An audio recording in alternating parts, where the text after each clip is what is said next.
What's going on, YouTube?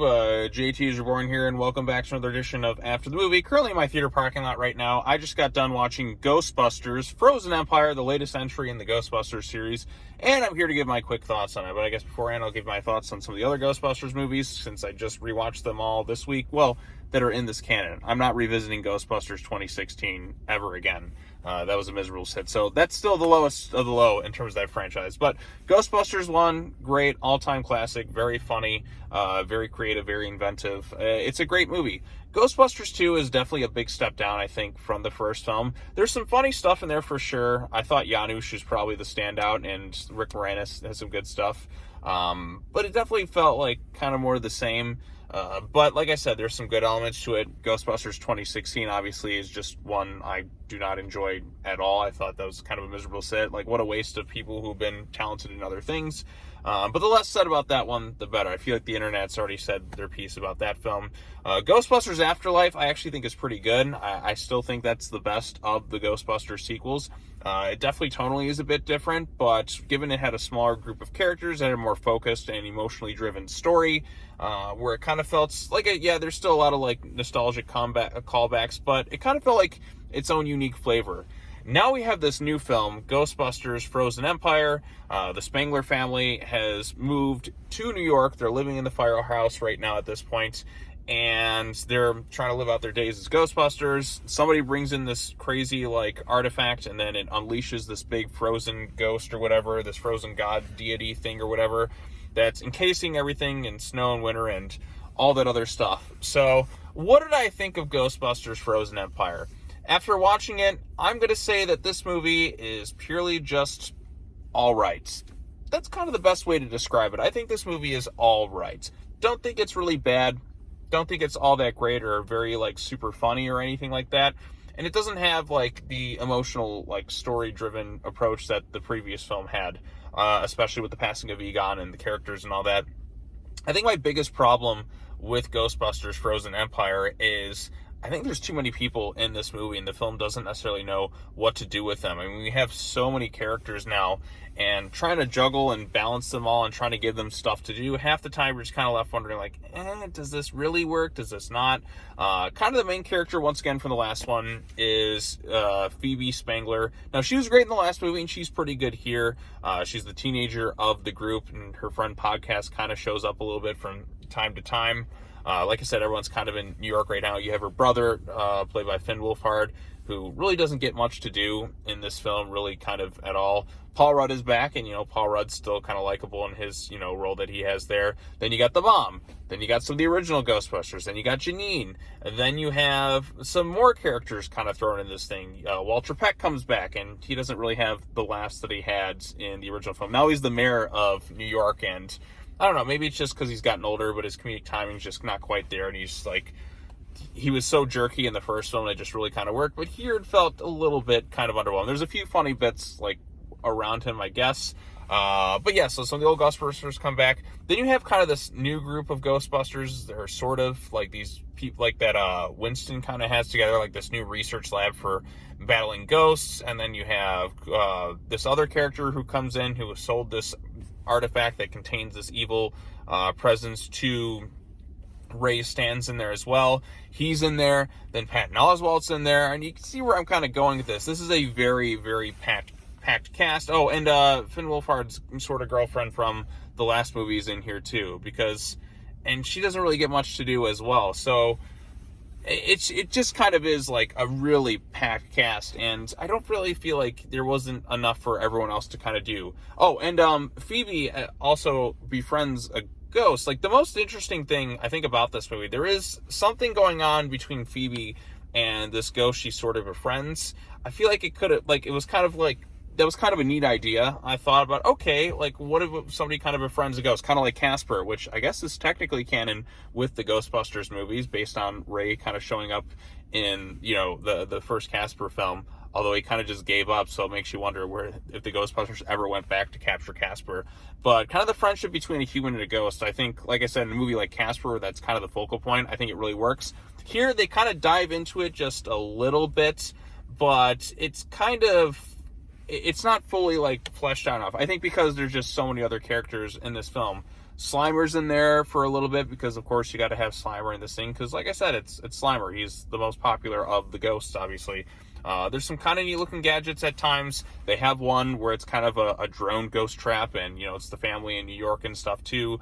Paul Rudd's character, he's trying to, like, kind of go into more of a fatherly figure role because he's together with the mom at this point.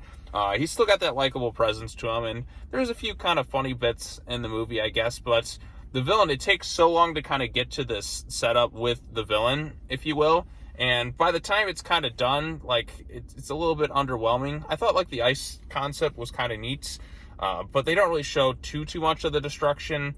And I don't know if it was just me, but I could barely understand anything that this villain was talking about. Like, half the dialogue sounded so muffled. Like, he was trying to talk, it's like, and,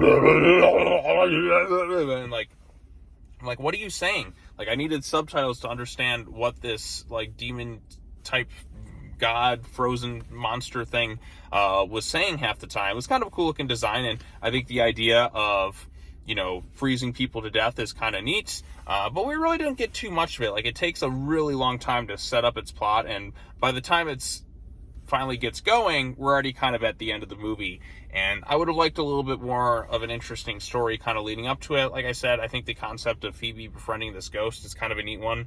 It's not really showcased in the trailers so much, but I thought that was kind of a neat idea.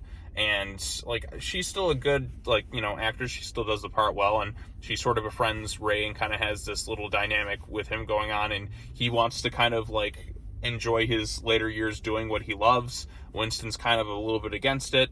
Bill Murray is not in the movie all that much, which is kind of expected. I think he's in here a little bit more than he was in Afterlife, and he definitely gets some laughs at times. Like, there's a funny gag where he gets back to the firehouse, which you've kind of seen in the trailer, and immediately the first thing he does, he has this little compartment for his, like, liquor, and I'm like, okay, that's pretty funny. But yeah, then you had this other character played by Kumail Nanjiani or whatever his name is, and he's got, like, a connection with the story. And then Patton Oswalt shows up very briefly for a little bit. And then Walter Peck's here, and then this character, and then this character. And then you had their little ghost-busting, like, research facility, if you will, that, like, Ernie Hudson's Winston kind of runs, if you will. And I'm like, there's just more people kind of thrown in there. Like, they didn't really leave much of an impact. I thought it was him. And then Finn Wolfhard's sort of girlfriend for the last movie is kind of interning there, if you will. So there's just kind of too many Ghostbusters, it feels like, at this point. I know that the last movie was kind of passing the baton, but, you know, the old school Ghostbusters are still kind of there doing their thing. And you do get some laughs here and there, and there's some kind of neat looking ghosts and ideas that they kind of do with it. I just think, cut down on the cast a bit. You don't really need all these extra people in here. Maybe give them something a little bit more interesting to kind of do. Maybe get the setup going a little bit quicker, because by the time we finally got to this villain, it was already kind of the end of the movie. And I don't know, it just felt kind of all right. The laughs weren't hitting as much as, say, the first film or maybe even the second film. And, like, the emotional, like, story-driven stuff with the Egons and, like, his daughter and, you know, his grandkids as well was a lot more impactful in Afterlife than it was in this one. Yeah, there's a lot of nods and little Easter eggs to stuff in the past. I mean, they have Ghostbusters commercials and merchandise and all that other stuff kind of going on in this thing. But I think unless you're a big fan, you're going to probably come away with this thing thinking, you know, that was just kind of all right. It wasn't as good as Afterlife. I don't think it's as good as Ghostbusters 2 was. But it is better than Ghostbusters 2016. This is not a film I think I'm going to really try to rush to go back out to see or anything like that. I'll probably just wait to own it on Blu-ray and just kind of add it to the Ghostbusters collection. But I just found it to be all right. I wanted it to be a little bit better.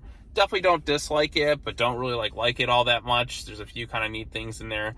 But by the end of it, I was just like, that's kind of it. I kind of wish it had a little bit more grit to it, to be honest. Because like I said, we have so many characters at this point, and I feel like the movie doesn't really know what to do with most of them, outside of maybe like Phoebe, who even then like does something that's makes a decision in the film that is probably like one of the dumbest decisions I think a character's made in these movies. I won't say what it is, but you just kind of leave yourself scratching your head. So, but like I said, a few neat ideas, and maybe you'll get into it if you're a Ghostbusters fan, but it's definitely a step down from the last one. But like I said, it's not as bad as Ghostbusters 2016. So take it for what it's worth. I don't know if a lot of people are going to get into this one as much. But we shall see. So anyways, if you've seen Ghostbusters Frozen Empire, what did you think of it? Post your comments down below. Be sure to like this video, share it with your friends, subscribe to the YouTube channel for more content, hit the bell for notifications.